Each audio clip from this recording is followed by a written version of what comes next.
6일 지방선거를 앞두고 각 정당의 공천 심사가 속도를 내고 있습니다. 일부 후보들이 본선행을 확정하면서 최종 대진표 윤곽도 서서히 드러나고 있습니다.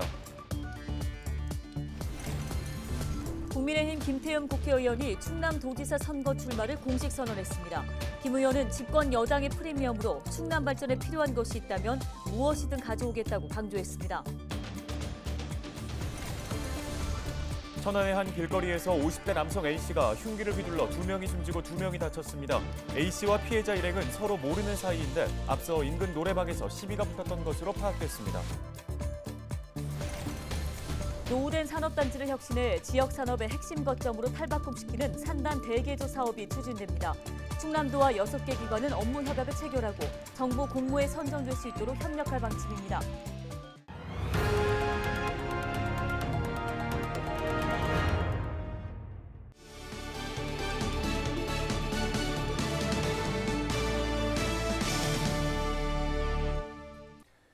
여러분 안녕하십니까? 헬로티비 뉴스입니다.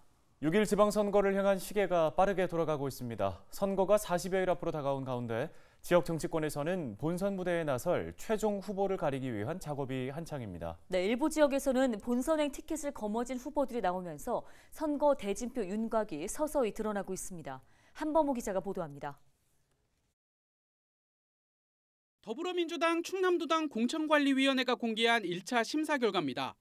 기초단체장 4곳의 최종 후보가 먼저 발표됐습니다. 모두 신청자가 1명인 지역인데 이 중 3명은 현역 단체장입니다. 태안과 청양, 부여에서 각각 가세로 김동곤, 박정형 군수가 나란히 재선 도전에 나서게 됐습니다. 이들은 해당 지역에서 민주당 소속으로 처음 군수에 당선된 인사들입니다. 예산군수 후보론 김영우 전 예산홍성 환경운동연합 의장이 단수 추천을 받았습니다. 당진과 서산, 홍성 지역은 각각 3명씩 공천을 신청했습니다. 민주당은 기초단체장 후보에 모두 39명이 신청해 2.6대 1의 경쟁률을 보이고 있습니다. 한다라고 말씀드릴 수는 없을 것 같습니다. 면접에서 20점 이상 점수가 차이 나거나 적합도 조사에서 20% 이상 차이가 날 경우 단수 후보를 추천할 수 있다고 되어 있습니다. 국민의힘 충남도당도 면접에 돌입하는 등 심사에 속도를 내고 있습니다. 아직 결과를 확정지은 곳이 없는 가운데 기초단체장 공천에 모두 69명이 신청해 4.6대 1의 경쟁률을 보이고 있는 상황. 모든 시군에서 최소 3명 이상이 경쟁을 벌이고 있어 치열한 경선을 예고하고 있습니다. 다음 주 초 정도에 경선 후보자 확정을 위한 컷오프라든지 이런 일정이 진행되고요. 컷오프 진행 이후에는 본 경선 서약과 관련돼서 본 경선 절차에 들어가면 한 4월 한 25일에서 30일경 사이에는 대부분 지역에서 후보자들이 확정될 걸로 보여집니다. 정의당 충남도당은 신현웅 도당위원장과 이선영 충남도의원 중 1명을 충남도지사 후보로 내는 방안을 검토하고 있는 가운데 현재 광역기초위원 후보 확정을 위한 당원 찬반 투표를 진행 중입니다. 헬로티비 뉴스 한보호입니다. 다음 소식입니다. 국민의힘 김태흠 국회의원이 오는 6월 1일 충남도지사 선거에 출마하겠다고 공식 선언했습니다. 김 의원은 13일 도청 프레스센터에서 기자회견을 열고 본인이 윤석열 정부와 원팀으로 일할 적임자라며 집권 여당의 프리미엄으로 충남 발전에 필요한 게 있다면 무엇이든 가져오겠다고 말했습니다. 주요 공약으로는 내포 신도시 혁신도시 완성과 화력발전소, LNG 복합발전소 전환, 서해안 국제해양관광벨트 조성 등을 제시했습니다.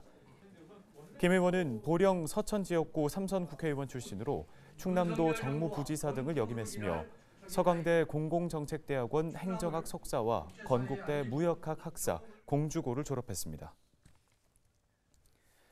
13일 새벽 0시 10분쯤 천안에서 50대 남성이 부부 두 쌍에게 흉기를 휘둘러 2명이 숨지고 2명이 다쳤습니다. 천안 서부경찰서는 용의자 54살 남성 A씨를 현장에서 체포하고 살인과 살인 미수 혐의로 조사하고 있습니다. 당시 A씨는 술에 취한 상태였으며 30대 여성 2명이 숨지고 남성 2명은 병원으로 이송돼 치료를 받고 있습니다. 경찰은 A씨가 피해자들과 말다툼을 벌인 뒤 흉기를 가져와 휘두른 것으로 보고 정확한 범행 경위를 조사하고 있습니다.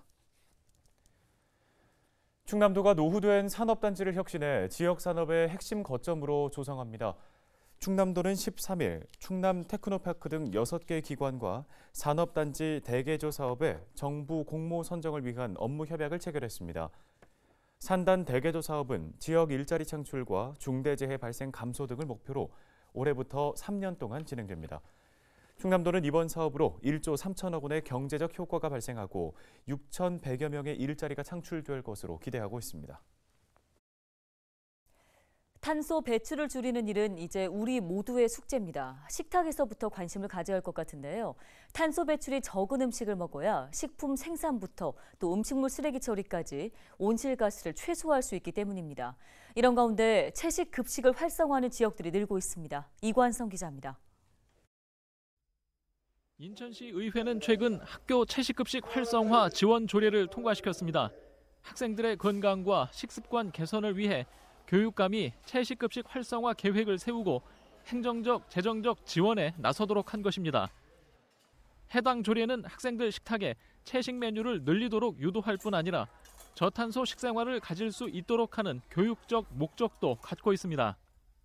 이 온실가스 배출 저감과 우리 학생들의 건강이라는 두 마리 토끼를 잡고자 이 조례를 좀 제정하게 됐습니다. 그래서 채식급식과 기후변화가 좀 연관성이 굉장히 많다라는 것을.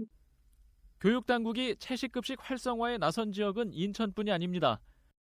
서울과 부산, 광주와 전북, 울산과 대전교육청에서도 채식급식을 이미 시범 운영하거나 지원하고 있습니다. 초중고 학교별 채식의 날을 월 1회 이상 권장하거나 채식 메뉴를 추가하도록 유도하고 있는 모습입니다. 학생들은 학교에서 저탄소 식생활의 필요성을 배울 수 있습니다. 이 지구 온실가스를 줄이고 기후변화 그리고 기후위기에 슬기롭고 효율적으로 대처하기 위해서 개개인이 할 수 있는 가장 쉬우면서도 현명한 방법은 탄소 배출을 줄일 수 있는 채식 위주의 식사가 지역사회에서는 채식급식 활성화를 통해 지역경제 활성화도 꾀하고 있습니다. 친환경 지역 농산물의 사용이 필요하기 때문입니다.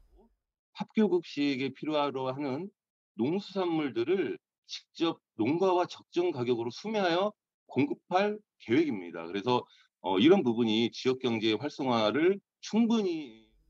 가정과 일터, 학교 식탁에서 실천하는 저탄소 식생활, 기후변화 위기를 극복하기 위해 꼭 필요한 노력입니다. 헬로우TV 뉴스 이관성입니다.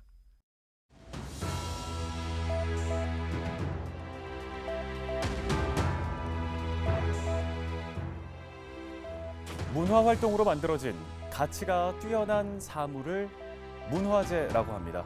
우리한테도 익숙한 단어죠. 유형문화재, 무형문화재, 또 시도문화재 등등 많이 들어보셨을 겁니다.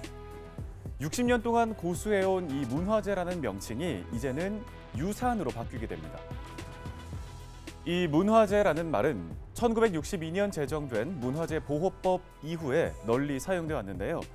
일본의 법률을 그대로 사용해 문화재라는 말이 재화의 성격이 강하고 자연물이나 명승 또 사람을 문화재로 지칭하는 건 부적합하다는 지적이 있었습니다. 이 때문에 앞으로는 역사와 정신까지 아우르는 유산이라는 명칭을 쓰게 됩니다. 국가무형문화재는 국가무형유산, 국가등록문화재는 국가등록유산, 시도문화재 자료는 시도문화유산 자료 이렇게 명칭이 바뀌는 겁니다. 대신에 국가가 지정하는 국보와 보물, 사적 등은 현재의 명칭을 그대로 쓰기로 했습니다. 문화재청은 올해 안에 가칭 국가유산기본법을 제정한다는 계획입니다. 기존에 써오던 이름을 바꾸는 일은 쉽지가 않죠. 익숙한 것과의 결별이기도 한데요. 단순한 용어의 교체가 아니라 이 땅의 역사문화 자원을 보호하고 또 후대에 온전히 물려주는 그 기반을 마련하는 작업도 뒤따라야겠습니다. 데일리 브리핑이었습니다.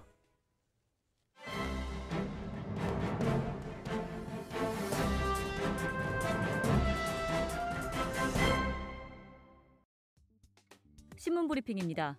지난 2021년 한 해 동안 당진 지역에서만 총 154건의 화재가 발생했습니다.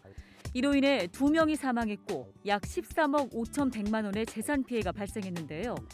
월 평균 13건의 화재가 발생한 것으로 약 1억 1,300만 원의 재산이 매달 불길 속에 사라지고 있는 겁니다. 최근 5년간 화재 발생 현황을 분석한 결과 당진 지역에서는 지난 5년 동안 총 1,029건의 화재가 발생했습니다. 이로 인해 7명이 사망했고 17명이 부상을 입었으며 약 91억 9,300만 원의 재산 피해가 발생했습니다. 화재는 사계절 중 봄철에 가장 많이 발생하는 것으로 알려져 있는데요. 최근 5년간 발생한 화재 1,029건 중 봄철 화재 건수가 370건으로 36%를 차지하고 있습니다. 이어서 겨울 24.9%, 여름이 19.7%, 가을 19.4% 순으로 조사됐습니다. 실제로 올 봄 역시 크고 작은 화재 사고가 빈번하게 발생하고 있습니다. 지난달 4일부터 9일까지 엿새간 연속해서 8건이 발생했고 그중 담배꽁초로 인한 화재 사고는 사흘 동안 4건이 있었습니다. 이처럼 봄에 화재가 많은 이유는 따뜻한 기온과 강한 바람, 낮은 습도, 그리고 건조한 기후 때문인데요. 원인별로는 부주의에 의한 화재가 40.6%로 가장 많았습니다. 이어 전기적 요인이 24.5%, 기계적 요인 13.7% 순으로 그 뒤를 이었습니다. 당진소방서는 봄철 부주의 화재는 그의 강수량의 영향을 받아 건조할수록 부주의에 의한 화재로 이어지는 경우가 대부분이라며 건조한 봄철에는 논 밭두렁 태우기를 비롯해 농촌에서 쓰레기를 태우는 행위를 하지 말아야 한다고 말했습니다. 이어 특히 산림, 임야에 인접한 100m 이내에서는 절대로 소각 행위를 하지 말아달라고 당부했습니다. 지금까지 신문브리핑이었습니다.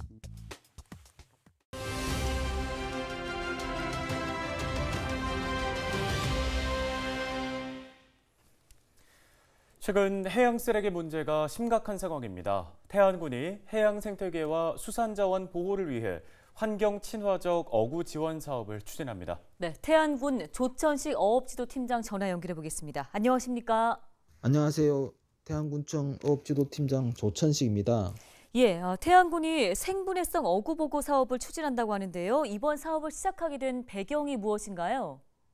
네, 유출된 폐어구로 인한 어장 환경 오염 방지 및 수산 피해 저감을 위해 바닷속에서 자연 분해되는 생분해성 어구를 보급 지원하는 것으로 올해 국도비 포함 총 8억 6천만 원을 투입해 사업을 추진하고 있습니다. 네, 이 생분해성 어구가 일반 어구랑은 어떤 식으로 다른 겁니까? 네, 일반적으로 사용되고 있는 그물은 나일론 등 합성 섬유로 제작되어 바다에 유실될 경우 분해되기까지 수백 년이 걸리며 유실된 어구로 인하여 고사하는 수산생물 피해도 커 해양 생태계를 오염시키는 주된 원인으로 지목되고 있습니다. 반면 생분해성 어구는 바닷속에서 일정 기간 경과하면 미생물에 의해 분해되기 시작하는데 약 2년 후부터 분해되기 시작하고 3년 후부터는 어구 기능을 상실할 정도로 분해가 이루어져 수산자원 및 해양 생태계 보존에 큰 도움이 될 것으로 기대하고 있습니다. 네, 이 지원 사업들은 그럼 어떻게 추진되게 되는 건가요? 네, 생분해성 어구 조달 가격과 나일론 어구 기존 단가의 차액을 보조하고 어업인 자부담 중 기존 어구 가격의 40%를 추가 지원하는 생분해성 어구 보급 사업은 지난 2월 사업자 선정을 완료하고 지난달부터 본격적으로 사업을 추진하고 있습니다. 수산자원 및 해양 생태계 보존을 위하여 앞으로도 어업인들이 적극적으로 참여할 수 있도록 노력하겠습니다. 네, 잘 들었습니다. 말씀 여기까지 듣겠습니다. 태안군 조천식 어업지도팀장이었습니다.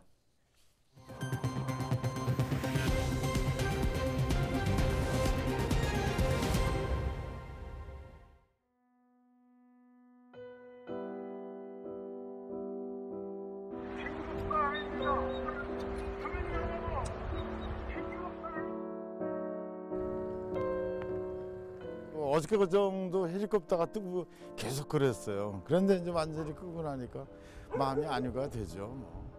저 꽃 피는 거 보세요. 예, 그 불 속에서도 꽃은 피잖아요.